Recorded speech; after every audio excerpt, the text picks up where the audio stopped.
Welcome to Saltier Politics. We have quite an episode for you this week. I'm really excited because we talk a lot of mob. We had Elie Honig on, who is a former assistant U.S. attorney in the Southern District of New York, the Justice Department. It's really a great episode, and it's rare that we are able to talk about so many different things with somebody who's an expert in so many different things. Time flew by. It really did, yeah. I mean, it was an unbelievable discussion, and if you are a fan of The Sopranos and or interested in Whitey Bulger and or interested in Robert Mueller and or interested in law and crime and mob and Bruce Springsteen. In the words of Paul Manafort, bada bing, bada boom. Welcome, Elie Honig, CNN legal analyst, former federal and state prosecutor. Used to work at the Southern District of New York, which is kind of the crown jewel of the federal prosecution business. And you're now working at Rutgers University and at Lowenstein Sandler. Let's start with the fact that it has now been a while since the election, and yet, for some reason, we've heard nothing from Robert Mueller. What do you think that's about? So everyone's sort of going nuts asking that question. There's a lot of tea leaf reading going on. What does this adjournment mean? What does that adjournment mean? What does this signal mean? We've all been sort of at the ready every day since the election, ready for the next round of indictments to drop. It could mean a couple of things. It could just mean Mueller's just not ready. And I think we know Mueller just does things when he's damn well ready and not when anyone tells him to. It could be that the Whitaker factor is playing in here because you have a brand new AG as of the day after the election who now sits atop the Mueller investigation. So there are certain things, if you look at the regs, not to get overly legalistic, but they have to go through him. So Whitaker may have said, let me get my bearings here. Let me read up on the file before we start dropping indictments. Or he could be saying no to things that Mueller wants to do. And how much is the train in motion? I know there's a lot, we can get into Whitaker in a second, but I know there's a lot of concern by people out there that Whitaker is going to shut the whole thing down. But it sounds like, and you used to work in the Southern District of New York as an AUSA, so you can talk about this assistant U.S. attorney. How much of the things that have already been set in motion over the last year and a half, out of Whitaker's hands? I think the reason he's there is quite clear. He is underqualified and lower on the totem pole of DOJ than a lot of other people. I think it was conspicuous that Trump picked him. I think the reason is very clear because of the tirades he's gone on about the Mueller investigation. So that said, I don't think the plan here is let's put in Whitaker and he'll completely shut this down. I think it's let's put in Whitaker. He can moderate it. He can keep an eye on it. Well, definitely on that plane, I have a question for you about, so Robert Mueller and his new court filing concerning Roger Stone's associate Andrew Miller testifying before a grand jury. Mueller stated that Whitaker's appointment, quote, had no effect on this case. Two points. Do you think this shows that Mueller has found a way for Whitaker to fall in line? Or do you think Mueller thinks he can win a battle against Whitaker? The question is, what in that Andrew Miller case in the D.C. Circuit was Mueller's appointment back in 2017 legitimate or not? And the D.C. Circuit asked, well, how does it make a difference now that Whitaker's in charge? It doesn't. The question is who was in charge back then. I don't know if Mueller has forced Whitaker to fall in line or vice versa. My hope as a prosecutor and kind of a purist, I guess, is that they find a happy medium where they have a real discussion. Should we be issuing this subpoena? Should we be bringing this charge? The problem is going to happen when Mueller comes out on yes and Whitaker comes out on no. Technically, the way that gets resolved is Whitaker has the power. He can squash something. He then has to ultimately, down the line, report that to Congress. And so that becomes more relevant now that the Democrats have taken over the House. So now, look, I don't know if Mueller feels strongly enough, we could see resignations, we could see all manner of sort of escape hatches being used. But the Southern District to me is interesting because I've always heard, and mercifully have had little to do with the federal justice system, but it's always been apparent from everybody that I've spoken to, including people in your position, that the Southern District is very independent and that they're kind of insulated from politics. And Jeff Berman, who is now the U.S. Attorney for the Southern District, is a Trump appointee, but nevertheless presides over an office that has shown to be its own kind of microcosm of a Justice Department. First of all, having worked there, is that true? And secondly, what would you expect if the Southern District got wind of the fact that they're being told by Main Justice, by Matt Whitaker and others in the Justice Department to tone it down or to not continue with an investigation that's pretty far down the road. What would you expect to see out of the Southern District, out of those professionals at the U.S. Attorney's Office? So the Southern District is, the joke is the sovereign district of New York. Right. We are famously independent, famously pleased with ourselves. We think we're the best, just ask us. And there is historical independence there. That said, Southern District is still part of the United States Department of Justice. There are still things that you have to get approval up the line for. As independent spirited as that office is, we can't just make up our own rules. We can't just disregard DOJ protocols. And really that independence is a function largely of the leadership. I was lucky to work there under appointees of both Republicans and Democrats who were very independent. Preet Bharara, Mike Garcia, Dave Kelly, and who played very little politics and had as little to do with as possible with the Department of Justice. I'm not sure. I don't know Jeffrey Berman well enough. I believe he's recused himself off the Cohen matter. Right. So the question is, what's the leadership going to do? And I can't say I know those people now. Things turn over so quickly there well enough. But ultimately, the Southern District can't defect. The Southern District can't say we disregard you, DOJ, and we're going to do our own thing. Would they go public ever, or is that something that that office would never do? It would be out of character. Right. Mueller's shop has been incredibly airtight, hasn't leaked at all. The Southern District, I think, is pretty close second in terms of not leaking. That's a strong ethic there. I don't know anyone who ever leaked out of there. So Mueller has cooperation with Cohen, Manafort, Rick Gates, Michael Flynn. Who do you guys think is the biggest threat? You tell me. Well, Cohen, not necessarily yet. Cohen's still in progress. But of those, Manafort, by far. Manafort sort of hits on a lot of different areas. Like if you could do a Venn diagram, he hits all the big ones, right? He was front and center on the campaign in the key. Trump always says, he was barely involved. He was the campaign manager, chairman. For a while. For I think it was 5 months. Right. He has all these strange financial and political ties to Russia, to the Ukraine. That's what his trial was about. He was in the Trump Tower meeting. He was right in the mix when that meeting was being planned and coming about. And he has communications with all the other shady figures. So I think Manafort has sort of, when you're looking at cooperators, you want someone who has access, right? He's inner circle, and someone who has sort of a breadth of knowledge and exposure, right? What you want in a cooperator is someone who can take you inside a corrupt organization and sort of walk you through it. And I think if he cooperates, he's best positioned to do real damage. Why have we heard nothing, speaking of Michael Flynn, we've heard nothing from Flynn really since the indictment, except for the fact that he's still running around doing fundraisers for Republican candidates, which I think is kind of strange for somebody who's potentially cooperating and under indictment. So he's obviously not been disavowed by the Trump White House if he's still running around doing political events for Trump allies. On the other hand, he's clearly cooperating because they keep postponing his sentencing date. So what do you make of that? I don't know. It's a weird one. You do typically want to push off your cooperator sentencing date until they're done, until not just they're done, but until all their cooperation is done. I've had cooperators that we pushed off sentencing 5-6 years, literally, because we kept making cases of them. Obviously, that's not going to fly here. It is an unusual case. I don't know the fact that he's still sort of on the circuit is very strange. If I had a cooperator like him, I'd tell him, you're out. You're not interacting with any of these folks anymore. You're not speaking with any of these people anymore. You got to find something else to do. But they do keep putting off his sentencing. I think he's sort of faded into the role of a secondary cooperator. I think if there are going to be charges, they're going to be based off Manafort, maybe Cohen if he comes in. And then Flynn you have as maybe if you need a supporting witness for something.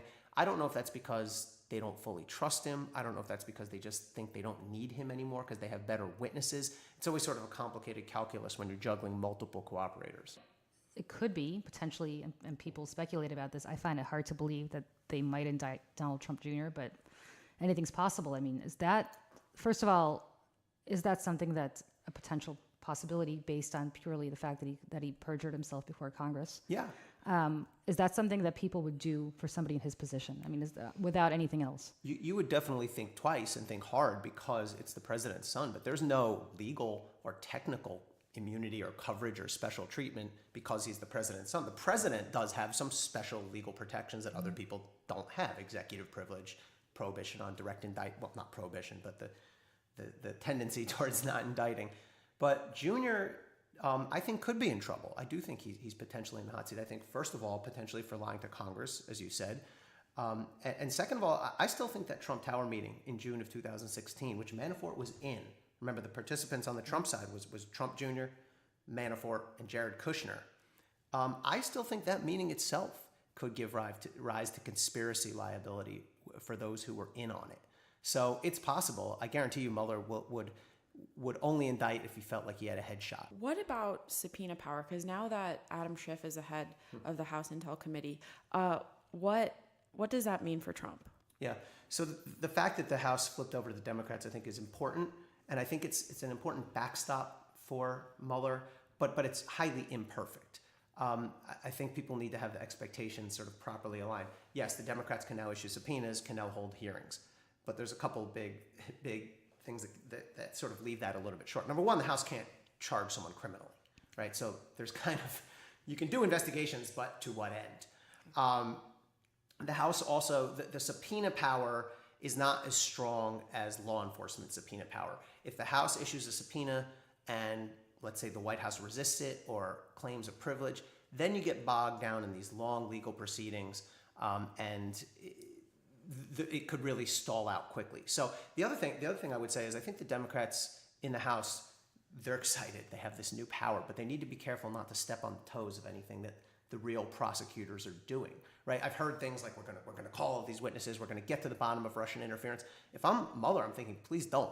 Let me do my thing. Let me talk to these witnesses. I may have things that I need to keep confidential. I may have witnesses that I don't want out there testifying publicly before I put them in the grand jury or on the stand. So I think there needs to be a little bit of caution. But isn't that a battle that's going to be brewing? I mean, you just laid this out, and it seems to me politically it's going to be a battle because the House Democrats may say, okay, great, we trust you, Robert Mueller, but we don't trust Matt Whitaker. We don't know what kind of constraints he's put on you. It may be that you're not going to be allowed to get to the bottom of everything that you should get to the bottom of. So we're going to take over this part of the investigation. I mean, that's setting it up to be a complete cluster. I mean, yeah, it's a delicate dance there, and I think one thing that the House Dems would be wise to do is let this play out for a little bit, see what happens, see if Mueller resigns, right? And then that's an obvious sign they need to spring into action. So it's a dance, and it's a delicate one. Before we get to what I think is so fascinating, which is your prosecution of the guy that killed Whitey Bulger. I just want to say we on this podcast always drink. And for some reason, every guest we've had is the bane of my existence because they like either cheap beer like Steve Kornacki or they all like brown alcohol. And you are making us drink Jack and Ginger, which I don't think How did that become your drink? Yeah, how did that become your drink? I'm a terrible drinker in that I barely do it. When I do drink, I'm not that good at it, but it's simple. And when my friends and I play cards, it's what guys do. You just, I don't know, someone has a bottle of Jack, you grab a thing of ginger ale from the bodega. I feel like Jack's a guy drink. That's true. I don't know many women who drink Jack. That's like the Jack and honey. Yeah, that's horrible. I don't know what that is. That's disgusting. That's disgusting. It's syrup. Yeah. That's repulsive. All right. But I just want to say it is night. It is dark out. It is definitely dark out, but I still stand by the fact that Jack and Ginger is, although I'm downing it because I just spent 2 hours in traffic and we're about to talk Whitey Bulger, my favorite topic. I still, I don't know, one day somebody's going to show up with vodka or something near and dear to my Russian heart. So let's talk about that. Let's talk about the fact that you prosecuted the guy that allegedly murdered Whitey Bulger.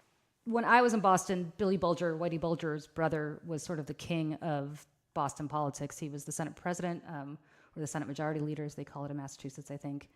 And he had kind of a really big political fall because of the fact that people thought he protected his brother Whitey, who was this legend in Southie, which is the southern end of Boston. And I guess in addition to that, you said you were talking about people cooperating with the feds before, a big cooperator, right, with law enforcement, which protected him for many years, ironically He was an informant, yeah. Right. Yeah.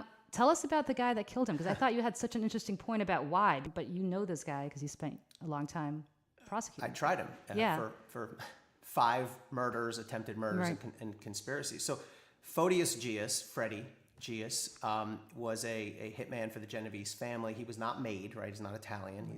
You have to be Italian to be made? Yes, you do. You can't even be like the consigliere? You can't be like, it's not like a Godfather thing? Right, yeah. Tom Hagen. Tom Hagen? No. All right. But the Geases were, I think, Greek, but they were really, really tough guys. With the morning that it came out that Freddy Geas had allegedly killed Whitey Bulger, my phone blew up from friends from Southern District saying, wasn't this your guy? And I thought, My first thought was, oh my God, I can't believe my guy killed Whitey Bulger. My second thought was, of course, it was Freddy Geas. Right. Why? Because he was really bloodthirsty. We ended up prosecuting a whole bunch of guys from the Genovese family. We tried 3 defendants together. It was Artie Nigro, who was the boss of the Genovese family, and then Freddie and his brother Ty. Actually, Ty was a little even more dangerous than Freddie. But that was the trial. And the case involved, the main case we charged, they had gunned down a captain, a high-ranking person, in Springfield, Massachusetts, sort of broad daylight. The Geas boys had found some crazy guy to shoot him, shot him a bunch of times and killed him. When we did the case, someone else cooperated and said, we also killed someone else and buried him in the woods. And the FBI then took this cooperator out of jail for the day, and the cooperator showed him, walked him into the woods in a town called Agawam, Massachusetts. And the cooperator said, somewhere around here, FBI dug, and there he was, Gary Westerman. He'd been missing for 7 years. They killed him. They bashed him over the head with a shovel. They dumped him in the grave, and 7 years later, we dug him up.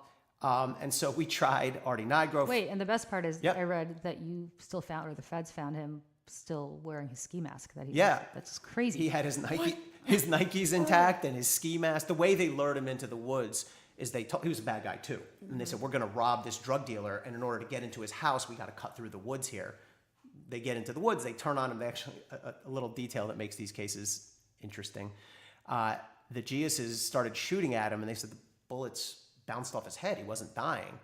And then that's why they bashed him over the head with a shovel to finish him off. And sure enough, when we went out in the woods, there were shell casings from the exact right type of gun right there. 7 years later, the forensics showed that he'd been bashed over the head, that he'd been shot but not penetrated through the skull. So it lined up. I got to stand in front of the jury in closing argument and say, there's this expression, does he know where the bodies are buried? And in normal life, that means, does he know what he's talking about? Does he really have the goods? In this case, the cooperator literally knew where the body was buried. So that was a very fun case to try. We convicted all 3 defendants on both of those murders. There was another attempted murder where they shot someone in the Bronx 9 times and he lived and testified for us, but he didn't know who did it. He just said 2 tall white guys. That's the Geas boys. And they all got life sentences. And I thought that would be the last I'd ever hear of Freddy Geas until he killed Whitey Bulger. Now, you're right.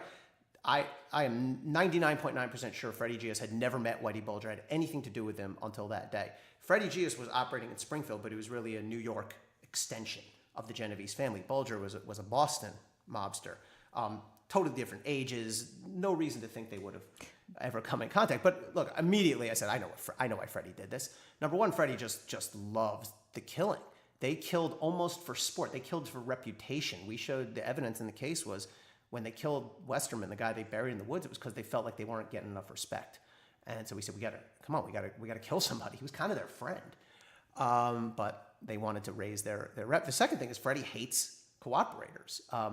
We got him with cooperators. His former close friends turned and testified for us. And Bulger, like you said, was an informant. So I think he was sending a message. Do you think there's a possibility that this was coming down from on high, or you think he just did it? I don't. I'll put it this way. The only consequences to Freddy really are they could move him to a slightly higher security classification, and he could get charged again, but he's already got a life sentence. He's not getting put to death. The feds haven't put anyone to death since 2003. And the way, knowing Freddy, he would gladly take a slightly different security classification to be a prison legend. Did you ever worry about your safety doing these trials? No, because it wasn't good for business for them to come after me. Look, if the rule was if you kill the prosecutor, the case gets dismissed, I'd be dead 100 times over. But if they ever tried something on me, the case doesn't go away. They just plug in the next Southern District guy. And by the way, all of federal law enforcement will come down on your head. So no one ever tried anything. I wasn't scared. I always kept it business. It was never personal. There was some prosecutors like to growl at people or, I'm going to tear you apart. That wasn't my style. So. And did you ever was there ever any fear that this was going to potentially come down the pike? You're not prosecuting low-level drug dealers, right? You're prosecuting major mobsters and other later on. No, not really. Although I would put Freddy Geas, if you said, who do you not want to get locked in a room with for 5 minutes from the guys you prosecuted, Freddy and Ty Geas would be in that top 5. And had he had a record before you got him, or was he? Oh yeah, he'd been convicted. No murders. He'd been in and out. He had a troubled background, but nothing that ever kept him in for a long stretch until we got him. So Everybody I know is completely fascinated by Whitey Bulger, and he's, again, I think it's the Jack Nicholson myth. I think he's just become such a mythical figure, and I think this Freddy Geas now for the rest of his life is going to be linked to that. It's almost like a Jack Ruby situation. Or I almost cringed when I saw it, and I wrote a piece about it for CNN, but I almost thought, I know Freddie's sitting in jail loving his clippings right now and loving the attention he's getting. All right. Here's a weird fact about you, which we also always ask. Which, speaking of, as a federal prosecutor, this sounds super, super sketchy, but you changed your name twice, which again makes me wonder what you're hiding, what you're running from. I legally changed my name twice. Okay. My marriage certificate, they made me put an AKA on there, which really made me feel like a criminal defendant. Does your wife know this? That's kind of She sketchy. does. She was a little taken aback. You didn't tell her until No, she knew. but when we were sitting, Honey, I've got something to tell you. I've been on the run for 30 years. well, we were sitting there, and they said, have you ever been known by other names? I said, yeah. And they said, well, you have to have an AKA on there. Whoops. Do you want the quick version of it? I kind of want the interesting version of it. So my birth name was Eliezer, Okay. after my grandfather. Right. A little bit of a mouthful to call a little Right. kid, so my parents called me Ellie, Right. constantly confused for a girl, right? Okay. Put in the girls' team, the girls' bunk at camp. I got a girls' soccer trophy, like with breasts and stuff. And so when I signed up to go to overnight camp, my dad, who's a lawyer, said, do you want to change it to a definite guy's name, just for signing up? Right. And of course, at age 10, yes. So we legally changed it to Elliot, which no one really ever called me. Okay. And then, except at camp. And then years later, when I became a lawyer, I asked my mom, I said, can you go dig up that file? It's from when I was 10. And so she found it, and it was like moldy. She FedExed it to me, and I went to the DC court where I was living at the time and changed it back to Eliezer. So I went from Eliezer to Elliot back to Eliezer. So You're still Eliezer. Yeah, I'm back Okay. to the original. What was the moment you decided to go back to the original? I don't know exactly. I think when I became a lawyer, I thought, I can do this myself now. Okay. And by the way, when I got the old file from when we changed it to Elliot, my dad had made me write an affidavit to the court saying, basically, when you're 10? I was 10, saying, I want to change my name because I don't want to get confused for a girl, and I'm not a fugitive from the law or trying to evade civil process or something. That's my hilarious. dad's careful. That is awesome, and that is so many years of therapy. They're gonna have to work that out, and that's hilarious. It made me stronger. Yeah, like a of boy course, called Sue. of course. How did you end up doing organized crime? Is that something you fell into, or is that an interest of yours? Or I'm laughing because we once did a panel at the Southern District where all the bureau chiefs spoke to the new prosecutors about why they went into their senior unit, and everyone had this inspiring stories or interesting stories. I wanted to go into securities because I've always been interested in banking and finance. I just basically said I thought it was cool. Yeah. I liked the movies and stuff. I knew a lot of the people who were in there, but yeah, it seemed like a thrill, right? To go after real life mobsters. People say, was it like Goodfellas? Is it like Sopranos? A lot of times it's better. And so I love the stories. I love the human drama of it. I love getting to sit down with someone who used to be in the mob, who maybe has committed murders and done horrible things, and ask them about their life. How did you get into this? Why did you do it? How do you feel about it now? So I think there's a sort of human drama that's unique to organized crime, and a storytelling piece of it that really attracted me. What's the most realistic mob movie? Is it Goodfellas? Is it Sopranos? Sopranos is not a movie, but what's the most realistic fictional depiction of the mob? Sopranos is really realistic because I think what the Sopranos shows is how stressful and frustrating it is for the guys who were involved in it, right? We have this glamorized view of the mob as it's all back rooms and cigar smoking and planning hits. But for real, I think if you watch The Sopranos, and I just rewatched a couple episodes recently, you see how frustrated and stressed they all are, and they're all fighting over the same pieces of the pie and the same rackets. And that's really true when you see how mobsters really operate. It's a grind. It really is a grind, almost like a lot of other professions. Yeah, is a successful mobster, the successful organization, almost like a successful large enterprise of any kind? Yeah, I look at a lot of these guys, and I think that guy would have been successful if he was on Wall Street. He just happened to grow up in Bensonhurst or something. Right. And of course we have our Jersey piece of it. We had a guy who makes me think of Tony Soprano, named Angelo Prisco, who became the center of a New Jersey controversy. We ended up trying him for murder too and convicting him. But the thing that's so Jersey about him is we had his driver wired up, and there was a day when the driver had to drive Angelo from Fair Lawn to Atlantic City, which Jersey geography, that's long. That's a long drive, yeah. And Prisco took the whole time to give him Mob 101. He goes, here's the 5 families. We're the Genovese family. He goes, You're like taking notes. This is "Oh, fantastic. It's I like mean, a primer. The best part, Angelo goes, look, we're the Genovese family. We're the smartest one. We don't talk on tape. We don't shoot our mouth off. The reason the Gambinos got taken down was because John Gotti Sr. couldn't shut up and got caught on tape. And, That's As awesome. you're hearing this, what is the reaction in the room as you guys are listening? well, we're not hearing it live, Yeah. but the next day, laughter, high-fiving. And how do you know when you're listening in? I've always wondered. The Sopranos kind of alluded to this in an episode, but as you're listening in on a call and or in a conversation, it has to only be relevant and germane to what you're looking into, right? If somebody's wife comes in, or how do you know when to turn off the mic? Right. So that applies to if you're on a phone wire, a wiretap. Right. The agents get sort of trained on that. It's called minimizing. You just have to use your judgment. If the wife comes in, you start talking about the kid's soccer game, you have to minimize, meaning you have to turn it off, and then you can listen back in 30 seconds later and see if they've changed topics. But if someone's wearing a wire for you, it's not physically a wire. I'm gesturing. It's not physically a wire anymore. It's much more sophisticated. But then you can get everything. You don't have to turn on and off because you have someone, the guy wearing the wire, who's consenting to it. So, gosh, I've listened to like 8-hour-long wiretaps where they're just sitting there watching 2 football games in a row, and it's so tedious. You have to be the one to listen to it as the prosecutor, No. or you have an Yeah, I mean, agent or somebody listening. Good to it? agents will tell you what's on it, but sometimes they'll write conversation about extortion, and you'll go, yeah, but it's a 6-hour tape. Yeah. So I had some good interns who did that too. What's I hear the Italian mob kind of has a code of honor, for lack of a better word. I'm sure it's probably a really inappropriate word to use, but whereas like the Russian mob or the Yakuza or somebody, those guys are much more brutal. Like the Russian mob, I think, would not hesitate to kill you, the prosecutor, or worse, to dismember your entire family and leave you alive to suffer the consequences. So they all have codes, but of course the Italian mafia, Cosa Nostra, they'll tell you the rules are only the rules until they're not. Right. Well, we're not supposed to deal in drugs, but a lot of them do. Right. Right. But yes, a lot of the newer and emerging organized crime groups are much more violent, much tougher.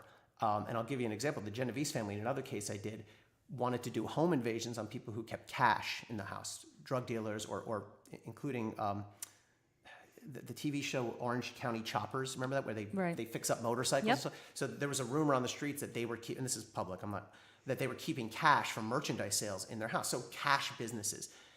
But what the Genovese family did was they basically subcontracted those robberies to Albanian gangsters. You know, the Albanian gangsters, a couple of them flipped, and they would say, yeah, because we're tougher and we're more willing to go in and zip tie someone and beat them up. But these Albanian gangsters are scary. I had a couple that cooperated with me, and they used to laugh at the Italians. Like, oh, these Italians, they got no heart. I remember one of them said to me, these Italians got no heart. I'll fight 10 of them at once. So the new groups are a little tougher and a little scarier. Yeah. Yeah, it's kind of, how did they emerge? I mean, there's a vacuum because the Italian mob in New York at least kind of got broken up? I mean, the Italian mob in New York is not all that violent anymore. Right. There hasn't been an agreed upon... There hasn't been a murder that I think we in law enforcement agree was a mob hit for several years now. But the Albanians, they're fighting for turf, and they're breaking into new businesses, new neighborhoods, Russians, Albanians. There's Asian gangs here in Manhattan, Chinatown, and they tend to be a little harder edged. Interesting. What's the most bizarre front that you've seen for any of these gangs? Front. Okay, so good question.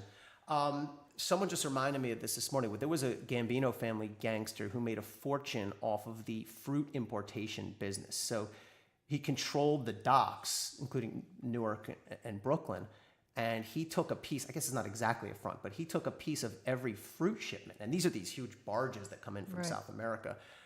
So he started off as a I think a Bensonhurst guy, but he ended up making a fortune off fruit importation. So it sounds not threatening, but you can make a fortune off it. Tell us your 2 truths and a lie. You're going to try to, you said you're a horrible liar, so why don't we not look at you? I really am. You can look at me. I wrote these down, though, because I need some cover here. Okay, go ahead. 2 truths and a lie. So I've done themes here. It's a New Jersey theme. I got it. I'm already way ahead of this. I can probably figure it out already. And it's a musical theme. I've got it covered, too. What kind of music? You'll see. All right. Okay, number 1. I've gotten them all wrong, so I can only go up. Yeah, I think I'm pretty much. I'm in a good place. I think I've gotten most of them. All right, you're confident. Go ahead. Number 1. My first concert was in 1988 at the Atlantic City Steel Pier. It was the Beach Boys featuring special guest drummer John Stamos. Okay. Got it? Processed? Okay. Number 2, in 1989, I went to a Springsteen concert at the Brendan Byrne Arena. I held up a sign saying, I know all the words to Glory Days. Clarence Clemens glanced at me. I thought they were going to do the thing where they pull me on stage. like Courtney Cox? Like Courtney Cox. I was ready to do my Courtney Cox thing, but they did not. Okay. And then number 3 was in 1995 when I was at Rutgers in New Brunswick. I went to a Run DMC concert at the College Ave gym, but I only got in because I worked security. All right. I'm going to right away say that the Stamos thing has to be real because I'm thinking that Stamos became a big deal when he was on Full House. And you said this is 1980 or 89, right? 88? I think 87. 87, which I think Full House was already on. And I recall that he was playing with the Beach Boys at the time. So that stands to reason. I'm going to say the Run DMC thing is so preposterous that it has to be real. And so the Clarence Clemens one, although it's good, has to be fake. Don't tell us yet, Emily. Go ahead. Okay, well, I was born in 1990. Oh my God. So you never watched Full House? Well, I'm seeing the remake on Netflix. You are no longer 15, so that's not acceptable. We'll get to that later. Fuller House. Just checking it out. I felt like the second one was super specific. So I'm going to go with Run DMC. Oh, good. I was worried you'd both get it. Springsteen is false. I knew it. Yes. Got it. I feel good. I just wanted to trick one of you. My track record stands. Mine does too. That's right. I have lost all. I think I don't remember. I think I'm pretty much good. How was John Stamos? John Stamos was great. Wait a second. This is 1987? How old Something like that. Yeah, I was 12 or so. All right, that's an acceptable age. I just remember I went with a friend of mine's parents took us. They had a house in Ocean City. And my friend who said, Mom, Dad, just don't act embarrassing, right? And this, the curtain goes up on the steel pier, and they both his parents just stood up and danced their faces off for the next 2 hours. And John Stamos, people went crazy. John Stamos was super hot back then. Back then. I don't mean hot. I mean hot like back then. Famous. John Stamos continues to be super hot. I don't want to hear the back then. He had a mullet back then, so I'm not sure about the super hot part of him. But. And what was up with working security for Run DMC? Was this during the Walk This Way period when they redid Walk This Way? No, it was much later. I mean, Walk This Way was like 85, 86. This is when I was there, 94, 95. Oh, okay. So they played at the College Ave gym. It was an unbelievable concert. They didn't even take breaks. They went song into song into song, no breather. But they had this thing where if you were involved in student government, which I was at the time, you could get in, but you had to, and I'm making air quotes, work security. So they gave you like a windbreaker, and you had to stand there. You were supposed to stand with your back to the stage. So wait, I'm going to stop someone from rushing the stage. you were bouncing at a DNC concert. Yeah. That's awesome. Yeah, I mean, I know I look it, but but I ended up trying to stand off to the side of the stage as much as possible. Could Run DMC not afford their own bouncers or their own security? I really don't know. I'm sure they had real security there. I would guess that part of the deal was Rutgers said we'll provide some student security as well. Well, but, and you were toughened up by your name being Elie at a young age. So to bring that full circle, exactly right. You could take down anybody. Was there any part of the Springsteen story that's true? Did you actually ever go to a Springsteen concert? No, that was an amalgam of various things I've probably fantasized. Oh yeah, I've been to Springsteen concerts. Yeah, but I've never held up a sign or been close to getting motioned out to stage. You're a Jersey guy, and I think the answer is self-evident to any rational thinking person. Okay. But Springsteen or Bon Jovi? Oh gosh, Springsteen. I mean, look, I like Bon Jovi, and I used to go with my friends in DC, and we would say, this is not an ironic trip, so don't come with us if you're planning to go ironically to Bon Jovi. Like, I'm Slippery When Wet. That is my core demo for that. Right. But there's no comparison. Springsteen has so much more to it and more depth. I got to tell you, I went to a Bon Jovi show, I want to say maybe about 15 years ago at what was then, I think, Giants Stadium. I don't know what it's called now. And it was really bizarre because it was the early 2000s, and it was like the land that time forgot. And all the people at the mall from 1986 that used to hang out with me at the Quaker Bridge Mall outside of Princeton, New Jersey, apparently, I don't know where they got their perms that day, but it was like, it was back during the Slippery When Wet. It's like you got transformed back to New Jersey circa 1985, 1986. The problem with Bon Jovi, this may be blasphemy, but if you take away their top 3 or 4 or 5 songs, there's not a lot left. Springsteen, you could take away his top 20 songs, and He'd still be got amazing. A bunch of great I know. ones. Yeah, so You know, I had this argument consistently with Phil Murphy, who's now the governor of New Jersey, who actually is very good friends with Bon Jovi. And if you ask him, he'll say he prefers Bon Jovi, but he's originally from Massachusetts, so we'll cut him a break. That says something about his New Jersey bona fides right there. I'm gonna not say anything about that. But I cannot thank you enough. I actually learned a tremendous amount. I had no idea about the mob stuff. That's so fascinating, and I actually had no idea about most of the legal stuff to do with the subpoenas. I know. I'm really excited for my dad to listen to this because, so I'm Italian, and my dad, during one Christmas about 10 years ago, sat me down like, we're going to watch The Godfather together. And so I think Was this like an Italian tradition? Like you guys? It is, because he would always mention it, and I'd be like, I don't know what you mean. And then he sat me down, we watched it, and I think he's going to so enjoy your stories on this podcast. Will you come back if and when there are massive indictments? We need to work through somebody who actually knows what they're talking about. I'm glad we finally got somebody to give us the skinny on it who doesn't. My who pleasure. does actually know how it works. Thank you for Elie having Honig. me. Thanks so much. Bye.